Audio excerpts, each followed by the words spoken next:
So Pam, here we are on the Mariposa site. Can you paint a picture for us what's going to be happening here over the next few days? Greg, what's going to happen here over the next couple of days is going to be magical. As you indicated, here we are at the site of the Mariposa Folk Festival.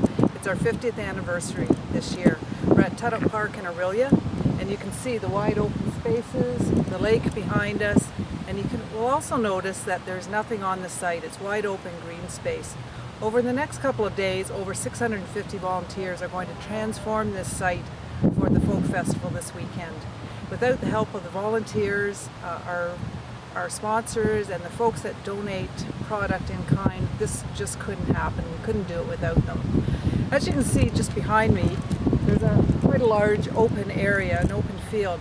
That'll be the site of our main stage for our headliners this year. And as you know, we've got a retrospective being our 50th anniversary, and Sunday night we'll be recapping the 50 years of the Mariposa Folk Festival. We'll have a mega stage that will come in on Thursday morning and unfold right before our eyes. The stage will go up, the trailers will go up for the artists, the performer food tent will go up, and the fencing will start to go in. Ticket booths will start to go up just behind that area, and by Friday it'll be ready to go, and the difference will be amazing. If we look to the left of the main stage area, you'll see again a nice treed glade. Nothing in it, pristine, looks lovely. Over the next couple of days another stage will go in that area, the Estelle Klein stage, and it also will be transformed into an area for performers and audience to participate in. In all, there'll be over 11 stages at the Mariposa Folk Festival in the park here this coming weekend. Behind the main stage, the Estelle Klein stage, we have a performer coming in the stage called the River Pool. He'll be coming in by water and docking just off of the point here, so we'll be able to participate and see that. If we move past the Estelle Klein stage, you will see now towards behind me our folk play area. And that's an area that's programmed and in the main dedicated for our young folks. So youngsters, young adults can go and participate in folk play, and there are all sorts of activities that will take place. In addition, there are two other stages that will go up down there, the Bohemian stage and the Sunshine stage. We also have artist Travis Schilling coming in being an artist in residence with us this year. So there's all sorts of activities that will go on in that area. But of course, as with any stage in any area, tents have to be put out, tables and chairs have to be put out, electrical wire has to be strung, garbage containers.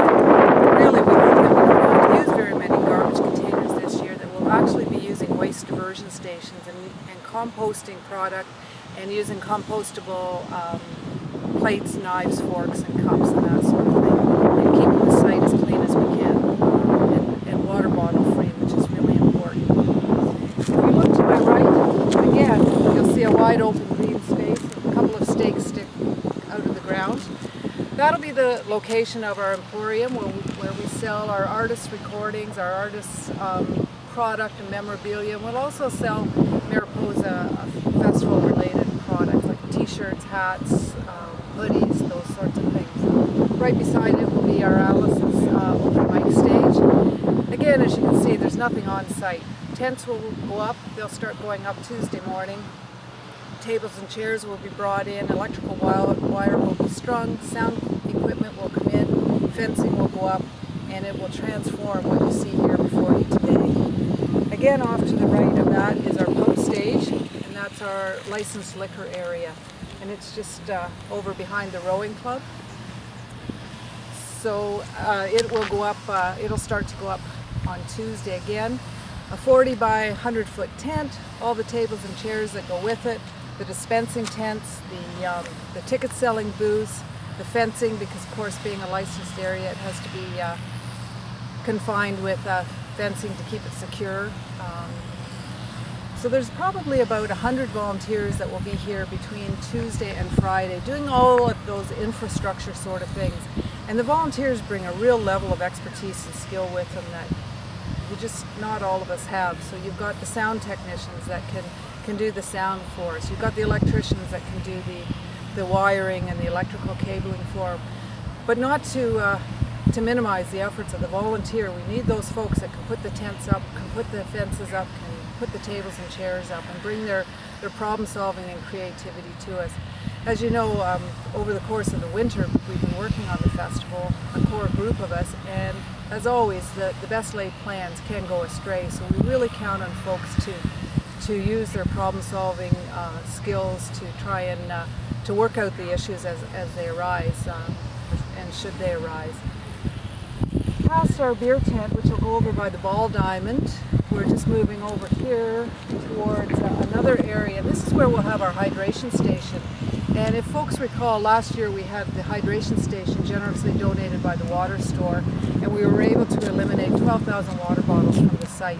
It dispenses municipal water, and we encourage everyone to bring their own cup, and you can refill as many times as you like at the hydration station. And I have to tell you, if you've been here the year before, the difference on the Monday during cleanup was remarkable. We didn't have the water bottles to clean up, we didn't have the garbage to clean up, and that's really through the efforts of our greening committee. We have a greening committee of about 50 folks who are working on waste diversion, looking at ways to green up the site. We're hoping to have solar panels power one of our stages, as well as doing all that kind of waste diversion.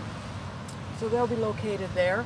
We'll also have, of course, our volunteer firefighters who will provide emergency response for us. So when you start to add up all of these sorts of infrastructure things, we couldn't do the festival without all of these aspects of it. We need the volunteer firefighters on site in case we have a medical emergency or some other kind of emergency. Past the volunteer firefighters, we also will have an archives tent this year, and that was a really big project for us. Due to the 50th anniversary, we went down to York University, who holds our archives for us, and we've been able to work with York University to put together a really amazing display of archival material that we'll have on hand for the public to have a look at. So it chronicles the 50 years of the Mariposa Folk Festival, and you can see over the years how we've grown and how the festival has changed over that period of time. And along with the archives, we will also have our souvenir magazine, which also chronicles the 50 years of the festival. Along with the archives, again, no tents, no people, no tables and chairs, but by Friday, this area here will be full.